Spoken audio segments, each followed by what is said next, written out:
जय माता दी। जिंदगी में दोस्तों याद रखें कि जो काम सबसे मुश्किल लगे उसे सबसे पहले करें। ये जुनून बरकरार रखें।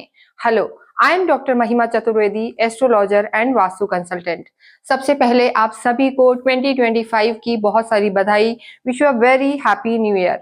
एक और चीज मैं आपको बताना चाहती हूँ कि इस साल बहुत सारे गोचर हो रहे हैं, बहुत सारे ट्रांजिट हो रहे हैं और वो आपकी मीन राशि पर क्या प्रभाव डालने वाले हैं। तो आइए आज हम देखते हैं कि 2025 मीन राशि वालों के लिए कैसा रहने वाला है। सबसे पहले हम इनका चार्ट रिव्यू करते हैं। देखिए, सबसे पहले जो स्थिति है, अगर मैं मीन राशि की देखूं, ये मीन राशि का चार्ट है। हम कैसे पता लगे कि आपकी राशि मीन है? अगर आपका चंद्रमा जहां बैठा है वहां नंबर 12 लिखा है तो आपकी राशि मीन है। एक तो ये तरीका होता है, जो ये चार्ट और हम प्रेडिक्शन करते हैं वो आपकी चंद्र राशि और आपकी जन्म राशि के आधार पर करते हैं। अब यहाँ पर आपका सबसे पहले जो देखूंगी मैं, लगन में ही आपके राहु बैठे हुए हैं। तो मीन राशि वालों के जो लगन में राहु हैं और सप्तम में केतु है, इस स्थिति को हम बहुत अच्छा नहीं कहेंगे। लेकिन हम आगे बढ़ते हैं। थर्ड हाउस में इनके गुरु बैठे हुए हैं। फिफ्थ में इनके मंगल हैं जो नीच के और वक्री स्थिति में है। सेवेंथ हाउस में केतु है और भाग्य में इनके बुध बैठे हैं जो मंगल के घर में है, यानी शत्रु राशि में बैठे हुए हैं। 10th हाउस में आपके सूर्य हैं जो एक अच्छी स्थिति बनी हुई है। और 12th हाउस, 11th हाउस आपका खाली है और 12th हाउस में आपके शुक्र और शनि की स्थिति है। मीन राशि वालों के लिए भी एक बहुत बड़ा परिवर्तन होने वाला है कि 30 मार्च को शनि ट्रांजिट कर रहे हैं, यानी शनि जो अभी यहाँ पर हैं 12th हाउस में, ये गोचर करेंगे मीन में।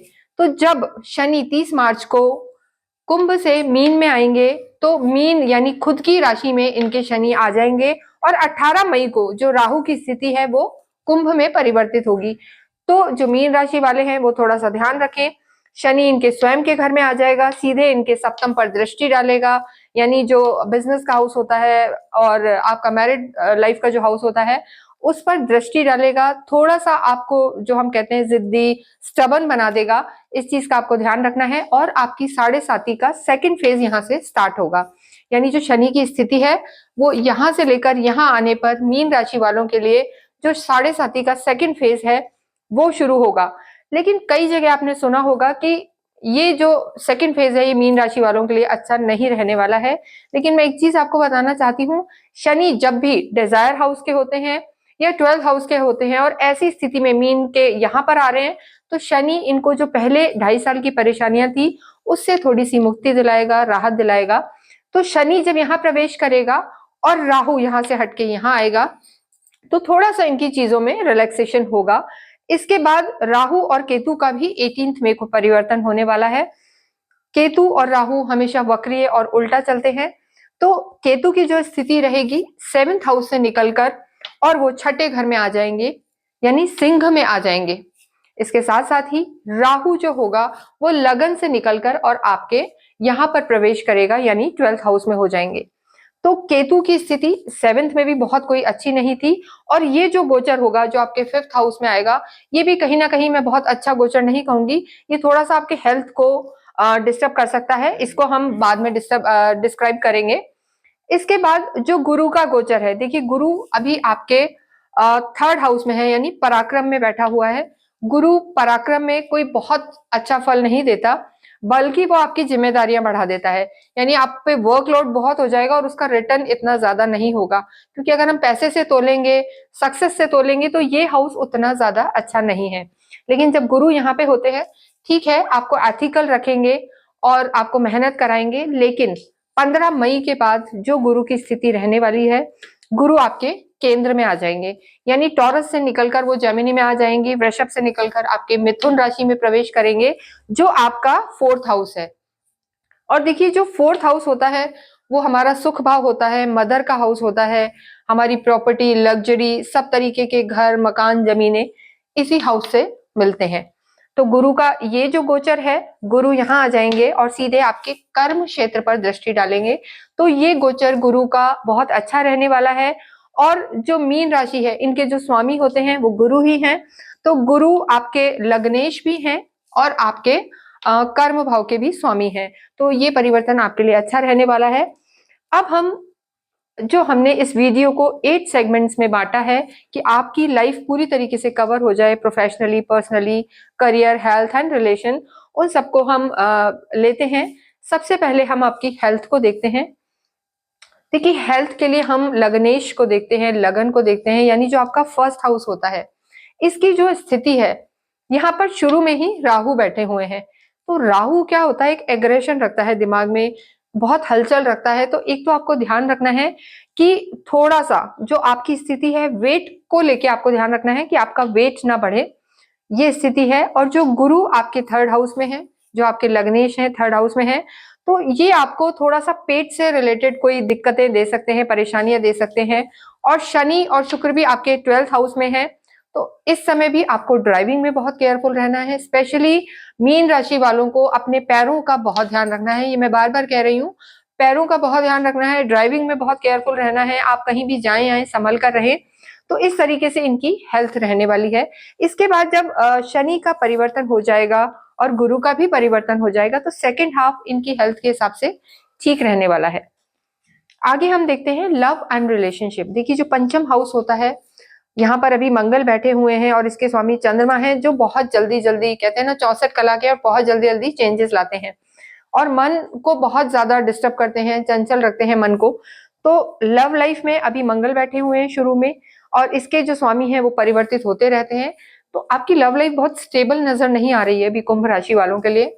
आप में हो सकता है ऐसा लग रहा हो, ये अच्छा नहीं है, वो अच्छा नहीं है, या कहीं ना कहीं ब्रेकअप टाइप हो सकते हैं। लेकिन आपको जल्दबाजी में डिसीजन नहीं लेना है, क्योंकि मंगल भी अपना राशि परिवर्तन करेंगे और उसके बाद आपकी चीजों में सुधार होगा।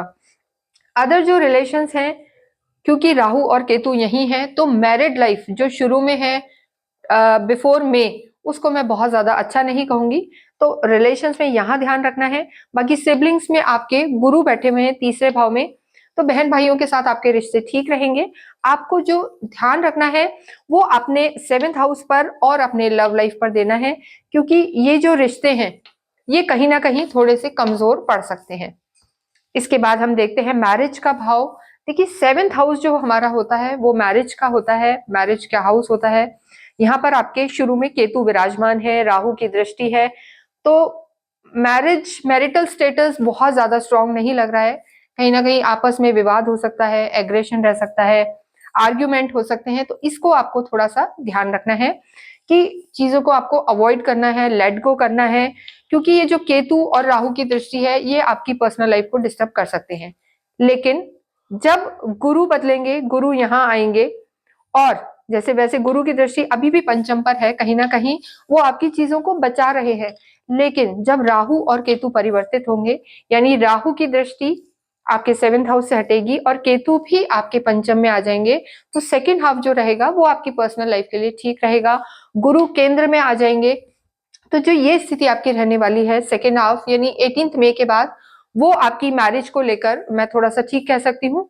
और आप जैसे फैमिली प्लानिंग में जा सकते हैं, या किसी की शादी नहीं होती है तो उसको भी वो लोग थोड़ा सा इस 1 साल के अंदर देख सकते हैं। नेक्स्ट आता है हमारा करियर। देखिए, करियर का जो भाव होता है, कर्म का जो भाव होता है, वो 10th हाउस है। ये जो 10th हाउस होता है, और यहाँ के आपके जो स्वामी हैं वो गुरु हैं, और गुरु ही आपके लग्नेश हैं, और ये इस समय यहाँ बैठे हैं। लेकिन 15 मई के बाद, आप चाहे इस बात को लिख लें, नोट कर लें, 15 मई के बाद मीन राशि वालों के करियर में बहुत सुधार होगा, क्योंकि जो गुरु है वो 3rd हाउस से 4th हाउस में आएंगे, केंद्र में आ जाएंगे, और उसकी सीधी दृष्टि जो है आपके इस भाव में होगी, कर्म के भाव में होगी। अभी भी स्थिति ठीक है, सूर्य यहाँ पर विराजमान है, तो थोड़ा सा बॉसी नेचर है। लेकिन अगर आप बॉस नहीं हैं तो आपको थोड़ी सी, कहते हैं ना, ईगो हर्ट हो सकता है, थोड़ा प्रॉब्लम हो सकती है। आपकी पर्सनैलिटी, आपका ऑरा थोड़ा सा बॉसी नेचर वाला है, एटीट्यूड में रहते हैं। लेकिन बिफोर 15th में आपको थोड़ा सा ध्यान रख के चलना है। जब सूर्य भी संक्रांति पे यहाँ पर आएंगे, यानी आपके प्रॉफिट हाउस में आएंगे, 11th हाउस में, तो भी चीजें आपके लिए ठीक है। बस गुरु का परिवर्तन आपके लिए मुख्य रहेगा।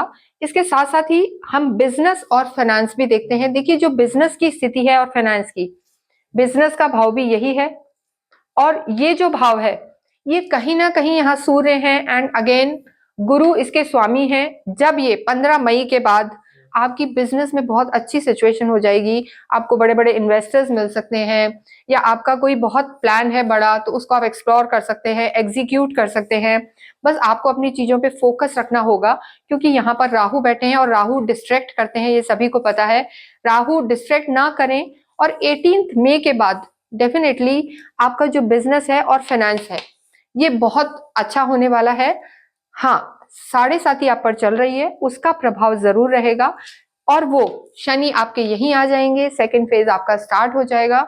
तो ऐसे में आपको थोड़ा केयरफुल रहना है, हर एक पे विश्वास नहीं करना, क्योंकि शनि की जो स्थिति है वो कहीं ना कहीं आपको मानसिक तनाव दे सकती है।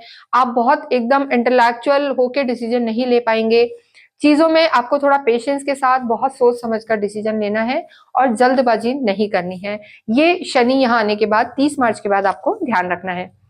इसके बाद जो फाइनेंस की स्थिति है वो मैंने आपको बताई है, लेकिन फाइनेंस जो दूसरे भाव के स्वामी हैं, धन भाव के, वो मंगल नीच के होके बैठे हुए हैं, बहुत अच्छा अभी फल नहीं दे रहे, और ये भी कहीं ना कहीं वक्रीय होके जब यहाँ पर आएंगे तो हो सकता है वो थोड़ा सा आपके जीवन में सुधार लाएंगे, लेकिन अभी जो स्थिति है वो बहुत अच्छी नहीं है। तो फाइनेंस कहते हैं ना, थोड़ा सा पकड़ कर चले, पैसे को एकदम एक्स्ट्रा वैकेंसी में ना जाए, खुला पैसा खर्च ना करें, इस चीज का आपको ध्यान रखना है। इसके साथ साथ आगे हम देखते हैं स्टूडेंट्स का। 5th हाउस स्टूडेंट्स का होता है, पंचम भाव, और यहाँ मंगल नीच के होके बैठे हुए हैं, बहुत अच्छी स्थिति नहीं है। जब तक मंगल का परिवर्तन नहीं होता 21 जनवरी तक बहुत केयरफुल रहे, पढ़ाई में दिमाग नहीं लगेगा। राहु की भी दृष्टि है सीधे पंचम पर, 5वीं दृष्टि जिसे हम कह सकते हैं, और जो स्थिति है वो बहुत स्ट्रांग नहीं है स्टूडेंट्स के लिए, तो इन्हें थोड़ा सा इंतजार करना पड़ेगा, मेहनत ज्यादा करनी पड़ेगी। मंगल मेहनत कराते हैं, मंगल थोड़ा जल्दबाज भी रहते हैं, वक्रीय भी हैं, नीच के हैं, तो स्टूडेंट्स को, लवर्स को थोड़ा सा केयरफुल रहना पड़ेगा, और बहुत डेडिकेटेडली अपने काम पे ध्यान देना होगा।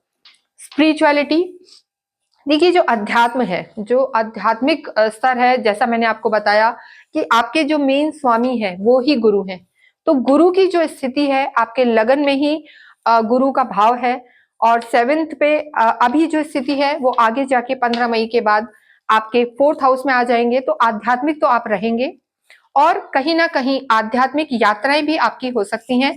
तो गुरु वैसे भी मीन राशि के लिए स्वामी है, तो आध्यात्मिक तो ये होते हैं, लेकिन एक चीज का इनको ध्यान रखना पड़ेगा कि राहु के यहाँ होने के कारण इन्हें कहीं भी डिस्ट्रैक्शन ना आए। राहु के साथ एक चीज हमेशा ध्यान रखनी होती है कि डिस्ट्रैक्शन रहता है, थोड़े से नेगेटिव थॉट्स आ जाते हैं, किसी गलत कंपनी में जा सकते हैं, तो राहु के होते हुए आध्यात्मिक चीजें डिस्टर्ब हो सकती हैं। लेकिन 15th में और 18th मई के बाद डेफिनेटली जब राहु यहाँ मूव करेगा तो आप में बहुत चेंजेस आएंगे, आपका अध्यात्म स्पिरिचुअलिज्म बढ़ेगा, और चीजों में आप बहुत बेटर होंगे, आपकी सोच पॉजिटिव होगी, और इन सब के साथ आपकी धार्मिक यात्राएं भी हो सकती हैं, क्योंकि गुरु केंद्र में आ जाएंगे, आपके सुख भाव में आएंगे, तो कहीं ना कहीं आपके घर में हम कह सकते हैं कि कोई पूजा पाठ से रिलेटेड काम हो सकते हैं, कोई शुभ कार्य हो सकते हैं, तो इस चीज का आपको ध्यान रखना है। 15 मई और 18 मई के बाद गुरु की स्थिति बहुत अच्छी है। अब हम देखते हैं लक। देखिए भाग्य जो होता है वो हमारा 9वां भाव होता है। कहीं ना कहीं अभी जो मैं स्टार्टिंग ऑफ द ईयर में कहूंगी, जो स्थिति है बहुत अच्छी नहीं है। बुध की जो स्थिति है, क्योंकि बुध आपके सुख भाव के भी स्वामी हैं, सप्तमेश भी हैं आपके, और वो भाग्य में बैठे हैं, लेकिन शत्रु राशि के साथ है। देखिए बुध के कई गोचर हो रहे हैं। 24 जनवरी के बाद मैं ये बताना चाहूंगी कि बुध की जो स्थिति रहेगी वो आपके लिए थोड़ा सा बेटर रहेगी। तो लक फैक्टर अगर मैं मीन राशि वालों के साथ देखती हूँ, तो आने वाला समय आपके लिए अच्छा रहेगा। 60 to 70% भाग्य आपका साथ देगा, क्योंकि मंगल भी परिवर्तित होगा, और जो यहाँ की स्थिति है, गुरु की स्थिति है, गुरु केंद्र में होंगे और वहां दृष्टि जाएगी, तो डेफिनेटली आप मान के चलें भाग्य 60 to 70% आपका साथ देगा मई ऑनवर्ड्स। तो ये सारी चीजें थी। अब मैं एक चीज कहना चाहती हूँ कि मीन राशि वालों की 7.5 का सेकेंड फेज चल रहा है, जो उनकी लगन पे ही शनि आएंगे चंद्रमा के साथ, तो उनका मानसिक तनाव बढ़ सकता है। इस समय इन्हें बहुत ध्यान रखना है कि किसी ना रूप में, या हम जो कहते हैं कि क्या रेमेडीज ये लोग कर सकते हैं, तो इनके जो स्वामी हैं वो गुरु हैं, तो इन्हें जरूर विष्णु सहस्त्र नाम का पाठ करना चाहिए। विष्णु सहस्त्र नाम, ओम नमो भगवते वासुदेवाय, तुलसी की माला ये धारण कर सकते हैं, क्योंकि शनि जब यहाँ होंगे तो डेफिनेटली कहीं ना कहीं इनको परेशान करेंगे। मीन राशि वालों को इनकी जो धर्म पत्नी है या जो इनके स्पाउस होंगे उनकी भी हेल्थ पर ये असर डाल सकते हैं। तो शनि का मंत्र ओम शम शनिश्चराय नमः का आप जरूर जाप करें, शनि मंदिर जाएं और विष्णु सहस्त्र नाम का आप पाठ करें। इसके अलावा आपकी कोई क्वेरी है तो आप हमसे पूछ सकते हैं। Thank you and wish you a very happy new year.